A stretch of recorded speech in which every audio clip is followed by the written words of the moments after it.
একদম ভোর 5টায় উঠেছিলাম, যদিও এখন 5টা মানে সেটা সকালে, আর ভোর না, একদম রোদও উঠে যায় এইরকম অবস্থা। তো 5টার সময় উঠেছিলাম কারণ সেদিন মামা মাইমা আসবে, সেজো মামা সেজো মাইমা, মানে আমার মামা শ্বশুর আর মামি শাশুড়ি, সেই বুবুর মা বাবা আসবে, তাদের জন্যই মাকে দিতে আসবে। মা তো এখন বাপের বাড়িতে ছিল, মাকে দিতে আসবে, সেই জন্যই সকাল করে উঠে পড়েছিলাম। আর আগের দিন সমস্ত আনাজ ফানাজ কেটে ময়দা টয়দা মেখে রেখেছিলাম। আমার সকালের মধ্যে ঘুগনিটা বানানো হয়ে গেছে। এরপর কিছু পরোটা ভেজে নেব, ওদেরকে টিফিনে পরোটা আর ঘুগনি দেওয়া হবে। তারপরে চম্পা কাকিমা এসে কাজ ছেড়ে দিয়ে চলে গেছে। আর এখানে চম্পা কাকিমাকে দিয়েছিলাম মাছ বাছতে, কারণ আমি মাছ বাছতে পারি না, বাকি সব কিছুই পারি কিন্তু মাছ বাছতে পারি না, মানে ঠিকঠাক ভালো পারি না। হয়তো দায়ে পড়লে কখনো ওটাও শিখে যাব, কারণ হচ্ছে মাছটা আমি সত্যি বাছতে পারি না। আর আমাদের মানে বেশিরভাগ বাজার থেকে কাটা মাছই নিয়ে আসা হয়। আর কৌস্তব এখানে দাঁড়িয়ে দাঁড়িয়ে দাদুর পিছনে লাগছে, চম্পা কাকিমার পিছনে লাগছে, ওর যেটা কাজ।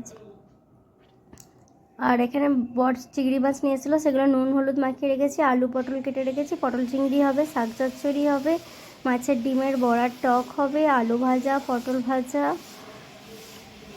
অনেক কিছুই রান্না হচ্ছে, একা হাতেই করছি, সেই জন্য অসুবিধা কিছু হয় না। যদিও আগের দিন সব তো জোগাড় করে রেখেছিলাম। আর কড়ির প্লেটগুলো বের করে রেখেছি, কারণ আমাদের বাড়িতে অতিথি এলে কড়ির প্লেটেই খাওয়া দাওয়া দেওয়া হয়, পরিবেশন করা হয়। আর নুন চিনির জল, লেবুর শরবত দেওয়া হবে, সেজন্য ভিজিয়ে রেখেছিলাম। দুটো ঘরেরই বিছানা তোলা হয়ে গেছে, পরিষ্কার করা হয়ে গেছে, কারণ আগের দিন সমস্ত কিছু করে রেখেছিলাম বলেই সকালবেলা তাড়াতাড়ি সব কিছু হয়ে যাচ্ছে। আর এই দই কাতলাটা আমি প্রথমবার বাড়িতে বানাচ্ছি, ভালোই খেতে হয়েছিল, আমার বর বলেছে। আর এটা এখন একদম নামানো, পরে এটা টেক্সচারটা খুবই ভালো হয়ে গেছিলো, বেশ একটা থকথকে ব্যাপার এসেছিলো।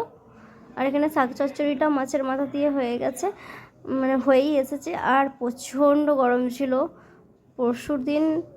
পরশু নয় কালকে এসেছিলো, কালকে প্রচণ্ড গরম ছিল। আর ওদের জলখাবার দিয়ে দিয়েছি, পরোটা ঘুগনি, ওরা এসেছে প্রায় 10:30টার সময়। আর এখানে কৌস্তবকে আমার শাশুড়ি মা খাওয়ার জন্য জোরাজুরি করছে, ও লজ্জা পাচ্ছে, লোকজন দেখে খেতে চাইছিল না। আর বাপি চাষের পটল আর পলতা নিয়ে এসছে মামা মাইমাকে দেবে বলে, কারণ চাষের জিনিস সত্যি কথা সবাইকে একটু দিতে ভালো লাগে, যেমনই হোক সেটা চাষের জিনিস। আর এখানে আলুগুলো একটু লাল লাল করে ভেজে নিয়েছি, চিংড়ি মাছ ভাজা হয়ে গেছে, তারপরে পটলগুলো ভেজে নেব।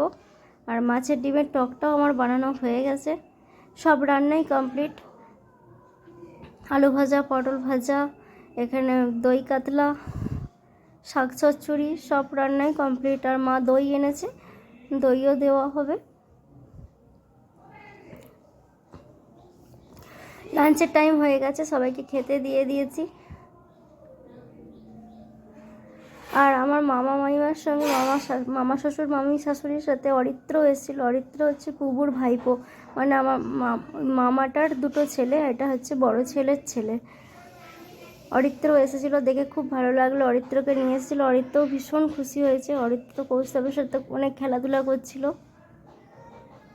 আর কৌস্তবের একটা জিনিস আমার খুব ভালো লাগলো, ও একা হাতে এখন সব খেয়ে নিচ্ছে। অনেক দিন থেকেই আমি এটা ভাবছিলাম যে ও কবে একা একা খেতে শিখবে, কারণ একা একা খেয়ে নিলে সত্যিই মা বাবার অনেকটা কষ্ট রিলিফ হয়। ওকে দেখতাম ওর মা কিংবা ঠাম্মি খাইয়ে দিচ্ছে, ও যে এখন একা একাই কি সুন্দর খাচ্ছে, এটা দেখে খুব ভালো লাগছে, খুব ভালো লাগছে। বাচ্চারা যত একা একা খেতে শিখবে তত সত্যি মা বাবার অনেকটাই রিলিফ হয়। ও এমনিতে তো এটা দেখে সত্যিই খুব ভালো লাগলো, একা একা যত খাবে ততই ভালো।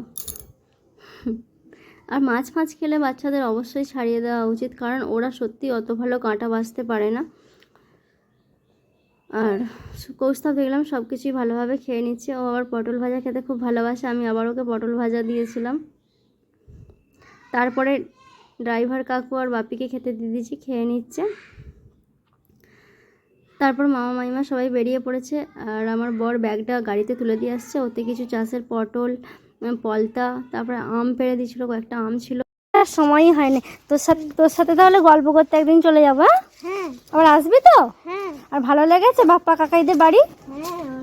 হুম, ঠিক আছে, অনেক ভালো লেগেছে। তুই আবার আসবি তো? তা এলে এবার যখন আসবি তোকে আর এক জায়গায় নিয়ে যাব, ঠিক আছে? ওখানে আর একটা কুচি ভাই আছে, হুম, আমার বাপের বাড়িতে দেখেছিস কুচি ভাইটা? আমার দেখে চলো, দেখে চলো। আস্তে আস্তে মা বাপিকে বলবে আসতে।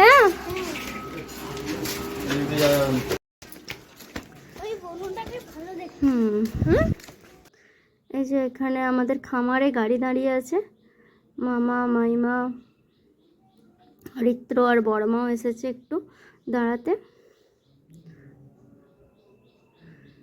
আর হচ্ছে যে গাড়িটা আগের বার আমরা যেই গাড়িটায় গিয়েছিলাম ওই গাড়িটার মধ্যেই খানিকটা দেখতে।